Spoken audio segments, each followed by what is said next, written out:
So this is the oil return line where you see oil dripping out right now. So this goes down into the evaporator. And on these old systems, they had a problem with getting the oil back. So they had a dedicated line that would go to the low part and take the oil, and under suction, it would feed it into the suction line.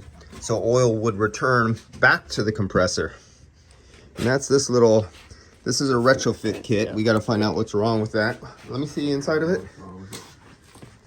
I'm just gonna dig the O-ring out. Hold on. See, there's the orifice right there.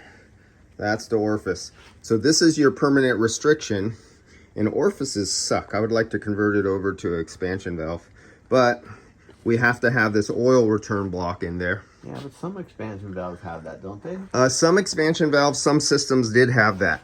And if we wanted to retrofit this over, see, let's look right here. So we know this line, oil return line, is not clogged because oil is just leaking out of it. So that's working good. Then, So this is the in right here. That's in. Get away. here's the accumulator, and I wanted to show you this. Now remember in the previous video, this is the oil. Yeah, there's his bottle of nylon. This is the oil that came out of the brand new compressor. Doesn't look like there's anything fucking. So now we're gonna pour out the oil that's in the accumulator. If we have room, look at that. Oh, there's too much. Okay, never mind. I can't fill, it's gonna fill that up, overfill that. Holy shit. So where is... Holy shit. Where did all that oil come from? That's out of the accumulator. Actually, I'm looking for something to pour into. Oh, here we go. I'll get another one. I got it. I got one right here. You got a oil thing. You can tell he uses good oil.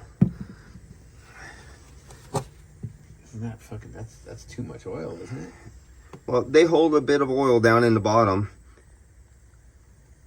But that's, we're gonna measure out all the oil from this system. And this is why oil balancing is important. When you tell me, I don't read the instructions, I just throw them on, it works. And we're gonna find out. We're gonna drain this whole system and see what happens. That could be the problem. It's got too much oil in it. Well, way too much oil will cause problems too. Let's blow that out. But I didn't see no pieces in there clogging it. Yeah, you could blow through. If you could blow through it with your mouth, it's not clogged. Cool. All right. Oh man, I could smell mineral oil in there. It still had mineral oil from the old system. Well, you put it in there then. Yeah. Let's see.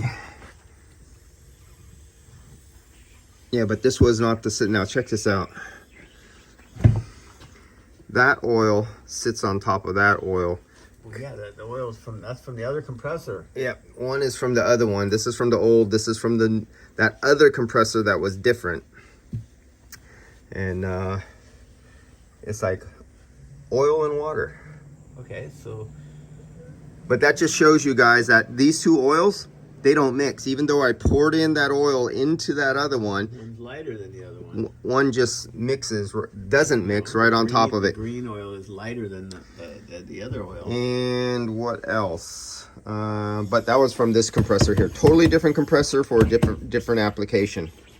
Yeah, pretty much. Now it's pretty much the same compressor though, right? Well, very similar. you get them from. You got this one from Napa too. They're very similar compressors. That's what you said. That you got pistons in them. Yeah, but just because it has a piston doesn't make them the same.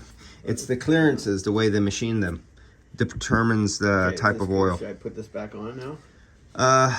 Let's blow out. Let me blow out the evaporator. Let me get my nitrogen, and we're gonna blow out the evaporator and see what comes out of the evaporator. Just blow it back. All right, we'll be back. Yeah, we're gonna blow it backwards. Blow it backwards. Okay.